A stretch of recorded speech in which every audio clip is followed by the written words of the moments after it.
Δεν την πήρε τη γούνα. Πάμε να βρούμε τον οικονόμου. Ποιον οικονόμου? Τον οικονόμου, τον Δημήτρη. Όχι ακριβώς. Στην πατρίδα του τουλάχιστον. Να πάρουμε έτσι μια μυρωδιά οικονόμου. Να πάμε μέχρι την Καρδίτσα, στην χριστουγεννιάτικη Παυσιλιπούπολη, αν τη λέω σωστά. Θα βρούμε και τον δήμαρχο, τον κύριο Φώτη Αλεξάκο, τον δήμαρχο Καρδίτσας. Καλημέρα, χρόνια πολλά. Καλημέρα, χρόνια πολλά σε εσάς, σε όλους τους τηλεθεατές, σε όλη την Ελλάδα. Τι ωραία εικόνα είναι αυτή που βλέπουμε πίσω σας.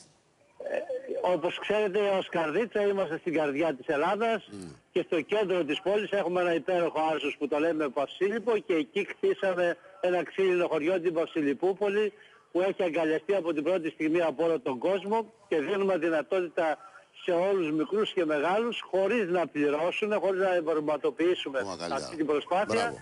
τα παιδιά να μπορούν να χαρούν, να διασκεδάσουν και ταυτόχρονα να μάθουν, δημιουργώντας σε μια σειρά από δραστηριότητες, είτε να κάνουν με τον πυλό διάφορες κατασκευές, είτε να κάνουν στο εργαστήριο ζαχαροπλαστικής, να κάνουν ζωγραφική προσώπου, να κατασκευάσουν φωλιές των πουλιών, όπως κάνετε εδώ στο Βασίλειπό μας είναι και φωλιές των παγωνιών, γιατί είναι ταυτισμένο και με τα παγόνια.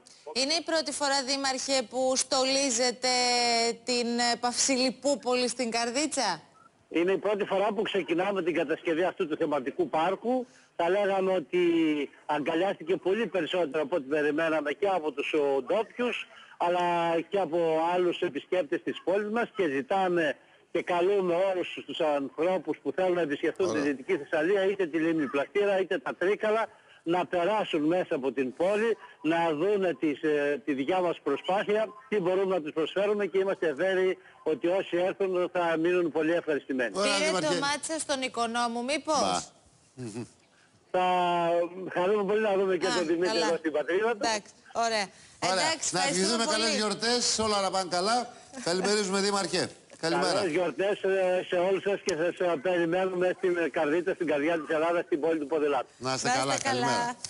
Και τον πιτσιρικά εδώ. Μια χαρά και πιτσιρικάς. Καλημερίζουμε. Σας αφήνουμε στα χέρια, καλύτερα είναι, της Άννας Μπουσδούκου. Εμείς αύριο το πρωί. Αύριο πάλι το πρωί.